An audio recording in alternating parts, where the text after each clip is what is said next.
Hello प्यारे बच्चों, स्वागत है आपका आस्क बोर्ड में। तो कैसे हैं आप सभी? एक बार आप लोग बताइए, क्या आप सभी बच्चों के पास आवाज सही जा रहा है और वीडियो की क्वालिटी कैसी है? एक बार आप लोग कंफर्म करके बताइए ताकि लाइव क्लास को शुरू किया जाए। और आज की कक्षा में हम लोग क्लास 12 केमिस्ट्री का जो चैप्टर 2 है सॉल्यूशन, इसका चौथा पार्ट लेके आ चुके हैं, यानी अंतिम पार्ट है। और इसमें हम लोग अनुसंख्या गुणधर्म के बारे में पढ़ने वाले हैं। इसके पीछे हम लोग हेनरी का नियम, रावल का नियम, ये सारी चीजों का अध्ययन हम लोगों ने कर रखा है। अब बारी आता है अनुसंख्या गुणधर्म के बारे में पढ़ने का। ठीक है, तो जितने भी सारे बच्चे फटाफट से क्या करिए बाबू, चैनल पे पहली बार आए हैं तो फटाफट से चैनल को आप लोग क्या करिए, सब्सक्राइब कर दीजिए। ठीक है, और बेल आइकॉन प्रेस करके ऑल पे कर लीजिए और एक प्यारा सा लाइक कर दीजिए। ठीक है, एक बार आप लोग वीडियो को लाइक करिए।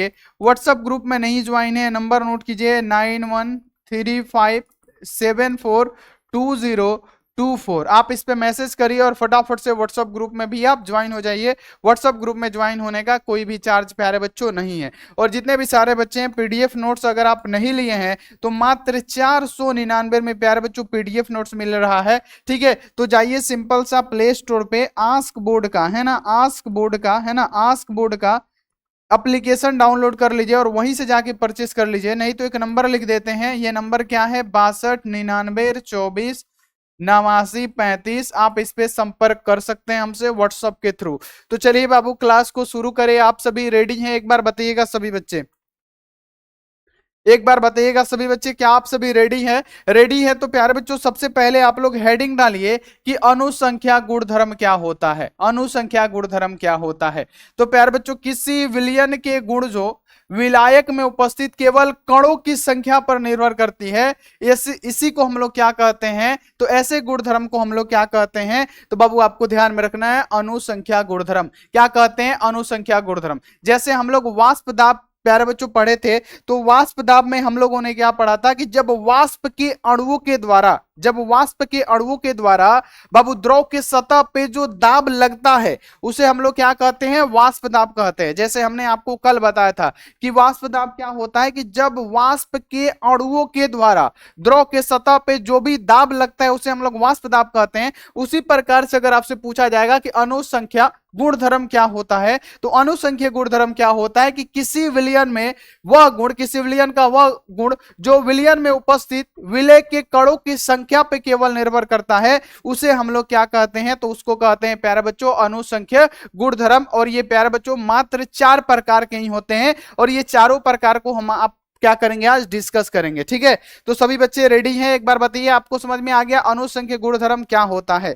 कि विलयन का वह गुण जो विलय के कणों की संख्या पर निर्भर करे, विलयन का वह गुण जो विलय की कणों की संख्या पर निर्भर करे उसे क्या कहते हैं? अनुसंख्यिक गुणधर्म कहते हैं। जैसे प्यारे बच्चों ये हमारा क्या है, याद रखना है कि ये कोई शुद्ध विलायक है। ठीक है, ये शुद्ध विलायक है, तो इसका क्या होगा प्यारे बच्चों कि इसमें से बहुत सारा वाष्प निकलता है, जैसे हमने आपको बढ़ाया। लेकिन शुद्ध विलायक में अगर हम लोग चीनी मिला दिए तो क्या बन गया? विलयन बन गया। ठीक है, तो प्यारे बच्चों विलयन बन गया तो क्या हुआ प्यारे बच्चों? इसमें वाष्प दाब कम हो गया। तो उसी प्रकार से क्या होता है, याद रखना है कि विलयन का वह गुण जो विलय की कणों की संख्या पे क्या करे प्यारे बच्चों? निर्भर करे, उसको हम लोग क्या कहते हैं? तो याद रखना है कि अनुसंख्यिक गुणधर्म कहते हैं। ठीक है, अब ये 4 प्रकार के होते हैं, कौन कौन से होते हैं? तो बाबू ध्यान में रखना है, वाष्प दाब का आपेक्षिक अवनमन, सिर्फ वाष्प दाब नहीं है अनुसंख्यिक गुणधर्म प्यारे बच्चों। वाष्प दाब का आपेक्षिक अवनमन जो होता है अनुसंख्यिक गुणधर्म होता है। अगर बात किया जाए क्वथनांक का उन्नयन, है ना, क्वथनांक मतलब क्या होता है? Boiling point. यानी प्यारे बच्चों कोई भी द्रव एक अपने टेम्परेचर पे क्या होता है, उबलना स्टार्ट करता है, उसको हम लोग क्या कहते हैं? क्वथनांक कहते हैं। कोई भी द्रव हो, जैसे पानी हो चाहे दूध हो, क्या करता है बाबू? पानी हो चाहे दूध हो, एक निश्चित तापमान पे क्या करता है? वो उबलने लगता है। ठीक है, तो उसको क्या कहते हैं? क्वथनांक। और नयन का मतलब क्या? बढ़ोतरी, है ना, कि क्वथनांक में कैसे बढ़ोतरी हो, ये क्या होता है प्यारे बच्चों? तो आपको ध्यान में रखना है, ये होता है अनुसंख्यिक गुणधर्म। अगला हिमांक का अवनमन, है ना, यानी फ्रीजिंग पॉइंट का कम होना। और चौथा होता है प्रासरण दाब। तो ये होते हैं 4 हमारे अनुसंख्यिक गुणधर्म। बाबू क्वेश्चन पूछ देगा कि निम्नलिखित में से कौन अनुसंख्यिक गुणधर्म नहीं है, तो आपको ऑप्शन दिया रहेगा 3 और एक कोई प्यारे बच्चों क्या करेगा? दूसरा दे देगा। तो आपको क्या करना है कि दूसरा इसमें से जो अलग एक होगा वो आंसर दे देना है। ठीक है, तो ये सब सारे क्वेश्चन आते हैं। तो बाबू अब बढ़ते हैं हम लोग वाष्प दाब का आपेक्षिक अवनमन। है ना, वाष्प दाब का आपेक्षिक अवनमन। तो सबसे पहले आपेक्षिक छोड़ देते हैं। कल हमने आपको क्या पढ़ाया था, वाष्प दाब का अवनमन, है ना, वाष्प दाब का अवनमन। अवनमन का मतलब क्या होता है प्यारे बच्चों, कम होना, है ना, वाष्प दाब का कम होना, यानी वाष्प दाब का अवनमन। जैसे हमने आपको क्या पढ़ाया कि ये हमारा क्या है, शुद्ध विलायक है, ठीक है, शुद्ध विलायक है। इसको हम एक निश्चित टेम्परेचर पे रखते हैं प्यारे बच्चों, एक निश्चित तापमान पे रखते हैं, तो इसमें से क्या होता है, जब ये खोलने लगता है तो इसमें बहुत सारे ऐसे क्या होते हैं प्यारे बच्चों, वाष्प निकलने लगते हैं। क्या होता है, बहुत सारा क्या होता है, इसमें से वाष्प निकलता है, ठीक है, वाष्प निकलता है। और जैसे ही प्यारे बच्चों इसमें क्या किया जाता है कि जैसे ही अगर ये खोल रहा है, मान लीजिए कि दूधी है और ये खोल रहा है, तो इसमें क्या करती है कि एक मुट्ठी चीनी डाल देते हैं, तो क्या होता है प्यारे बच्चों, वाष्प में कमी आती है। क्या होती है, इसके वाष्प में कमी आ जाती है, क्योंकि द्रव के सतह पे क्या होता है, विलय जो होता है क्या करता है, कुछ स्थान घेर लेता है, जिसके कारण अगर इसमें से मान लेते हैं कि 10 गो वाष्प निकल रहा है, तो जब इसमें हम चीनी डाल देंगे तो इसमें से कितना, 7 गो या 6 गो मान लीजिए कि वाष्प कम हो रहा है। यानी वाष्प दाब का अवनमन की बात करें, सिर्फ अवनमन, अपेक्षिक नहीं, वाष्प दाब का अवनमन, तो इसको कैसे लिखेंगे, तो वाष्प दाब का अवनमन इक्वल टू क्या होगा, शुद्ध विलायक का वाष्प दाब, उसमें से क्या करेंगे, विलयन का वाष्प दाब घटा देंगे। तो प्यारे बच्चों शुद्ध विलायक यानी डेल्टा का मतलब क्या होता है, परिवर्तन, किसमें, प्रेशर में, तो किसमें परिवर्तन, तो शुद्ध विलायक के वाष्प दाब में से क्या करेंगे, यानी प्यारे बच्चों पीओ और माने क्या करेंगे, पीएस घटाएंगे। अब पीएस क्या हो गया, सॉल्यूशन, यानी विलयन के वाष्प दाब को घटा लेंगे, क्योंकि ज्यादा में से कभी भी कम को घटाया जाता है तभी। तो मान लीजिए कि इसमें से 10 गो वाष्प निकल रहा है, इसमें से 7 गो या 6 गो वाष्प निकल रहा है, तो आप 10 में से 7 घटाएंगे तब तो 3 आएगा। तो उसी प्रकार से शुद्ध विलायक को हम लोग पी नोट से दर्शाते हैं और विलयन को पीएस से। तो अगर आपसे पूछेगा कि वाष्प दाब का अवनमन क्या होता है, तो डेल्टा पी इक्वल टू क्या होता है,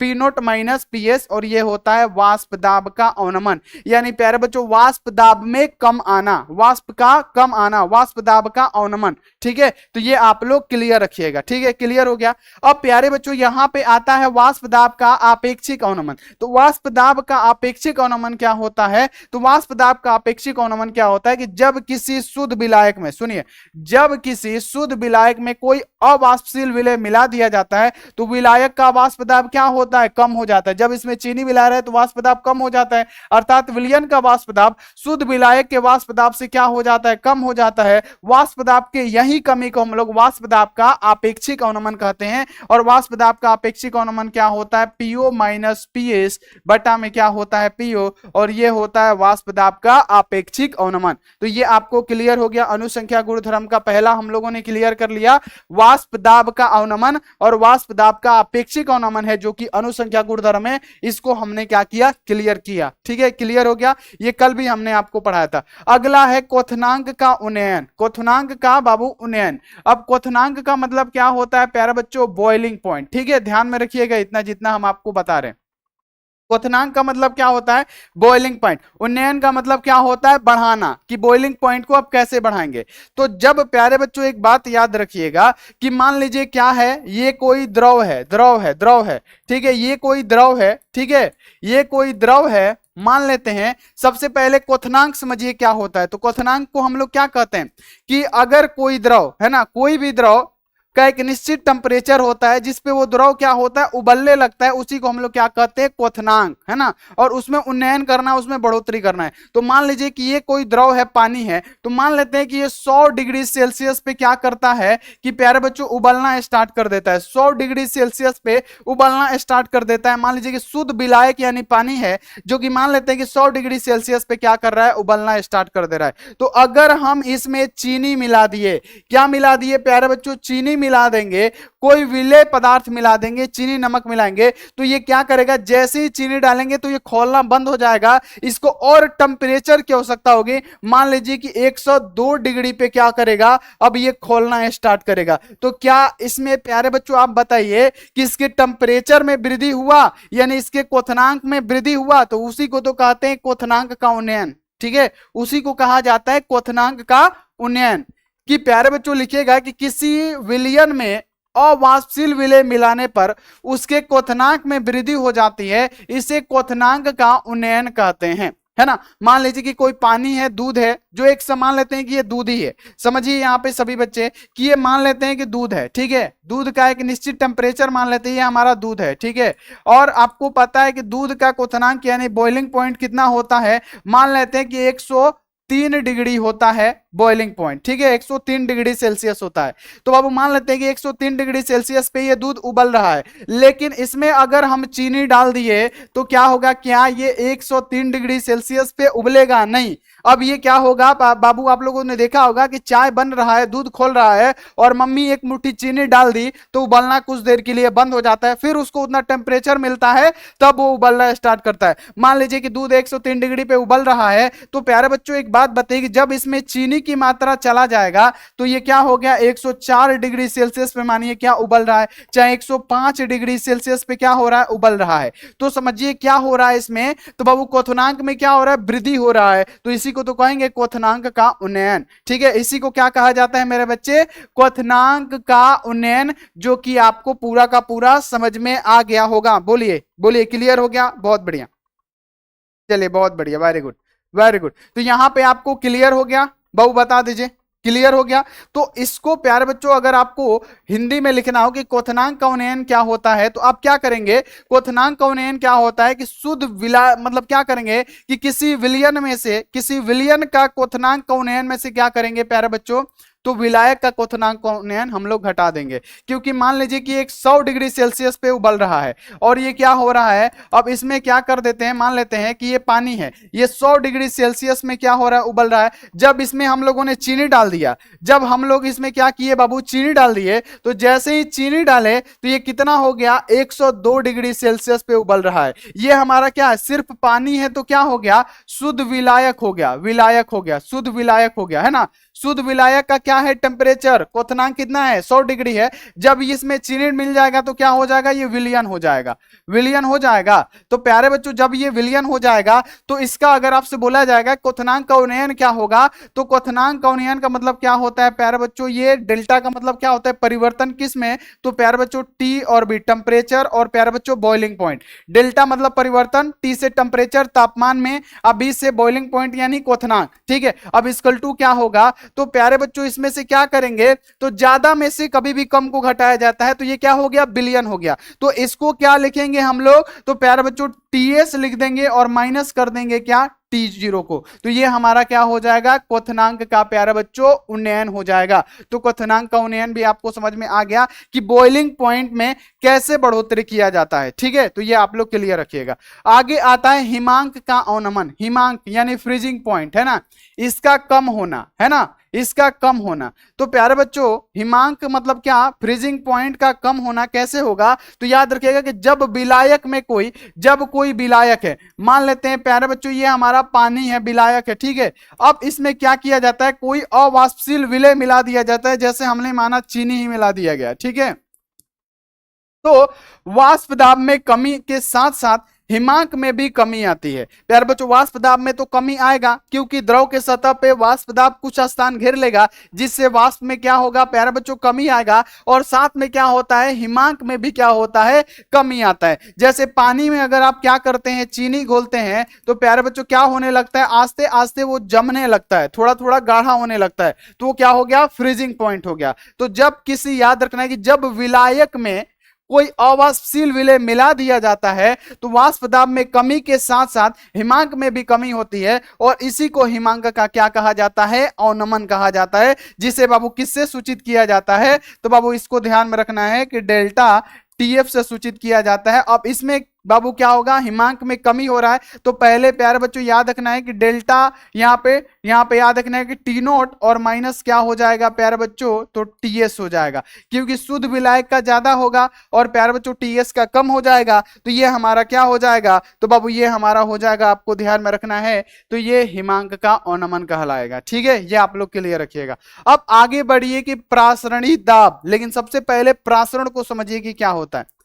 परासरणी दाब होता है। लेकिन आप लोग समझिए कि परासरण आखिर क्या होता है। तो सुनिएगा कि जब किसी विलयन को अर्धपारगम्य झिल्ली से, मतलब सबसे पहले सुनिए कि ये अर्धपारगम्य झिल्ली क्या होता है। अर्धपारगम्य झिल्ली वो होता है, मान लेते हैं अर्धपारगम्य झिल्ली है, ठीक है, अर्धपारगम्य झिल्ली है, ये हमारा क्या है, अर्धपारगम्य झिल्ली है। अर्धपारगम्य झिल्ली वो होता है जिससे केवल विलायक के अणु ही निकल पाते हैं। मान लेते हैं कि जब चीनी पानी मिला के क्या शरबत बना हुआ है, शरबत है ना, अब क्या किया जाएगा, अर्धपारगम्य झिल्ली लगा दिया जाएगा और जब परासरण की क्रिया होगी ना तो इधर सिर्फ विलायक निकलेगा कि ओनली क्या होगा, पानी ही निकलेगा, चीनी के कण इधर नहीं निकलेंगे। यानी बाबू आपको अगर बताया जाए, अगर आपसे बोला जाए कि परासरण मतलब सॉरी अर्धपारगम्य झिल्ली क्या होता है, तो अर्धपारगम्य झिल्ली वो होता है जिससे क्या होता है, केवल विलायक के कण ही अर्धपारगम्य झिल्ली से निकल पाते हैं, वही अर्धपारगम्य झिल्ली कहलाता है। अब प्यारे बच्चों यहां पे सुनिए कि जब किसी विलयन को अर्धपारगम्य झिल्ली के द्वारा शुद्ध विलायक से अलग रखा जाता है, मान लीजिए ये क्या है, हमारा विलायक है, विलायक है, शुद्ध विलायक है। शुद्ध विलायक का मतलब क्या हो गया प्यारे बच्चों, शुद्ध विलायक है ना, विलायक, शुद्ध विलायक का मतलब क्या हो गया, पानी हो गया हमारा। और इधर क्या है, इस बगल क्या है, विलयन है, ठीक है, इस बगल क्या है, विलयन है। और विलयन में क्या होगा, चीनी के साथ प्यारे बच्चों, पानी के साथ चीनी होनी हो जाएगा, है ना, ये क्या है हमारा विलयन है, इधर क्या है, विलयन है, ठीक है। तो प्यारे बच्चों क्या होगा कि इधर से क्या होगा, इधर से क्या होगा प्यारे बच्चों कि विलायक के कण क्या करेंगे, अर्धपारगम्य झिल्ली में क्या करेंगे प्यारे बच्चों, घुसना स्टार्ट कर देंगे। क्योंकि अर्धपारगम्य झिल्ली से क्या होता है, विलायक के कण ही वापस आते हैं, तो ये क्या करेगा, इसमें घुसना स्टार्ट करेगा। और जब तक ये जाएगा, जब तक विलयन का सांद्रता बाबू क्या हो जाए, मतलब क्या हो जाए, बराबर ना हो जाए, ठीक है। यहाँ पे तो जैसे देखिए यहाँ पे कि जब किसी विलयन को अर्धपारगम्य झिल्ली के द्वारा शुद्ध विलायक से अलग रखा जाता है, तो विलायक के कण झिल्ली से होकर विलयन में बहने लगते हैं। ये विलायक के कण कहां जा रहे हैं, ये विलयन की तरफ क्या हो रहा है, बहने लगते हैं, और तब तक बहते हैं जबकि झिल्ली के दोनों ओर की विलयन की जो सांद्रता है वो बराबर नहीं हो जाती है। इसी को हम लोग क्या कहते हैं, परासरण कहते हैं। यानी किसी शुद्ध विलायक का विलयन की तरफ अर्धपारगम्य झिल्ली से गुजरना ही क्या कहलाता है, तो प्यारे बच्चों परासरण की क्रिया कहलाता है। समझे, हमने क्या कहा, हमने कहा कि किसी विलायक का, किसी शुद्ध विलायक का अर्धपारगम्य झिल्ली के द्वारा विलयन की ओर प्रस्थान करना ही क्या कहलाता है, तो परासरण की क्रिया कहलाता है। अब परासरणी दाब क्या कहलाएगा, तो प्यारे बच्चों याद रखना है, यहां पे सभी बच्चे ध्यान में रखिएगा। परासरणी दाब क्या होता है, इधर क्या है, ये मान लेते हैं कि अर्धपारगम्य झिल्ली लगा हुआ है ना, अर्धपारगम्य झिल्ली है, इधर क्या है, शुद्ध विलायक के कण है, ठीक है, इधर क्या है, शुद्ध विलायक के कण है, विलायक के कण है, शुद्ध विलायक के कण है। और इधर क्या है प्यारे बच्चों, विलयन है, क्या है, विलयन है, इधर क्या है, विलयन है, विलयन है। यानी बाबू परासरण दाब क्या होता है, तो विलयन पर आरोपित वह दाब जिसके कारण विलयन का वाष्प दाब बढ़कर विलायक के वाष्प दाब के बराबर हो जाता है, विलयन को हम लोग क्या कहते हैं, परासरणी दाब कहते हैं। अब प्यारे बच्चों क्या हो रहा है यहाँ पे, आप लोग समझिएगा कि ये क्या हो रहा है, शुद्ध विलायक के कण अर्धपारगम्य झिल्ली से विलयन की तरफ क्या हो रहा है, जा रहा है। तो प्यारे बच्चों इसकी एक सीमा है कि हाँ इतना ही आएगा। तो प्यारे बच्चों अगर इससे बाबू क्या, अगर इसमें ज्यादा आएगा तो इस पे क्या होगा, विलयन पे एक दाब लगाना पड़ेगा कि ये भाई ये रुको रुको रुको, है ना। प्यारे बच्चों मान लीजिए कि कोई धक्का दे रहा है आपको, है ना, तो एक सीमा है कि हाँ इतना तक मजाक सही है। मान लीजिए कोई आपसे मजाक कर रहा है, तो मजाक की भी क्या होती है, एक सीमा होती है। तो वहां तक अगर आपसे कोई मजाक कर रहा है तो हाँ ठीक है। अब जब सीमा से बाहर होगा तो आपको एक बल लगाना पड़ेगा ना, एक बाबू बल लगाना पड़ेगा ना कि हाँ अब ज्यादा हो रहा है, मुंह बंद करो, चाहे कुछ भी एक बल लगाएंगे जिससे क्या होगा, वो रुक जाएगा। तो यानी विलयन के द्वारा लगाया गया बल जिससे क्या होगा, विलायक के अणु पे प्यारे बच्चों क्या प्रभाव पड़े और रुक जाए, उसी को हम लोग क्या कहते हैं प्यारे बच्चों, तो परासरण दाब कहते हैं। यानी विलयन पर आरोपित वह दाब, यानी ये जो विलयन है इस पे आरोपित वह दाब जिसके कारण विलयन का वाष्प दाब बढ़कर विलायक के वाष्प दाब के बराबर हो जाता है, उसे हम लोग क्या कहते हैं, परासरणी दाब कहते हैं। तो यहां तक आपको क्लियर हो गया होगा और यहीं पे हमारा होता है चैप्टर समाप्त। बाकी जो बचेगा प्यारे बच्चों, ये जो बचता है ना, ये सब्जेक्टिव में हम लोग क्या कर लेंगे, ठीक है। जितना भी है बचा तो नहीं है, लेकिन जो भी कुछ बचा है हम लोग क्या करेंगे, सब्जेक्टिव में करेंगे। तो यहां पे होता है अभी ये चैप्टर समाप्त। अब क्या करेंगे कि कल इसका बाबू ध्यान में रखना है कि हम लोग सब्जेक्टिव या ऑब्जेक्टिव क्वेश्चन इसका करेंगे। तो जितने भी सारे बच्चे हैं चैनल पे पहली बार आए हैं, सब्सक्राइब करके बेल आइकन को प्रेस करके ऑल पे, और लाइक नहीं किए हैं लाइक कर दीजिएगा, व्हाट्सएप ग्रुप में जुड़ जाइएगा और पीडीएफ नोट्स आप लोग ले लीजिएगा। तो मिलते हैं कल लाइव क्लास में। आप लोग अपना ध्यान रखिए, मन लगा के पढ़ाई करिए। Take care and bye.